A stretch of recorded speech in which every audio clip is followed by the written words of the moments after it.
Ένα βίντεο από drone καταγράφει την πρώτη προσπάθεια εκτόξευσης σε τροχιά του γερμανικού πυράβλου της Isar Aerospace, η οποία κατέληξε σε μια φλεγόμενη συντριβή στη παγωμένη θάλασσα περίπου 30 δευτερόλεπτα μετά την απογείωση.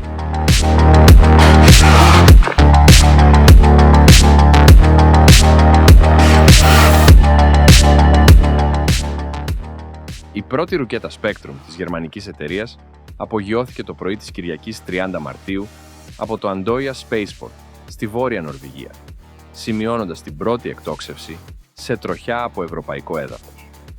Το Spectrum πέρασε τον πύργο, αλλά υπέστη μια ανομαλία λίγο αργότερα. Η ρουκέτα ανατράπηκε και προσγειώθηκε στη θάλασσα κοντά στην πλατφόρμα, στέλνοντας ένα πορτοκαλί σύννεφο ψηλά στον καθαρό αρκτικό ουρανό. Η πλατφόρμα εκτόξευσης και η γύρω υποδομή φαίνεται να έχουν αποφύγει τις ζημιές, σύμφωνα με την Isar Aerospace. Η εταιρεία τόνισε τα θετικά στοιχεία της πρεμιέρας του Spectrum, αναφέροντας ότι ο πύραυλος ύψους 28 μέτρων παρουσίασε συνολικά πολύ καλή απόδοση.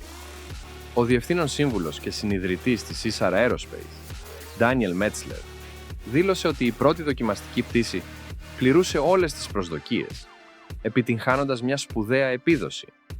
Υπήρξε μια καθαρή εκτόξευση, 30 δευτερόλεπτα πτήσης και επικυρώθηκε το σύστημα τερματισμού πτήσης του πυράβλου. Ο Γενικός Διευθυντής της Ευρωπαϊκής Διαστημικής Υπηρεσίας, Joseph Aschbacher, δήλωσε ότι μια δοκιμαστική πτήση είναι ακριβώς αυτό. Μια δοκιμή για τη συλλογή δεδομένων, την εκμάθηση και τη βελτίωση. Όσα πέτυχε η Isar Aerospace είναι αξιοσημείωτα και θα έχουν πολλά δεδομένα προς ανάλυση.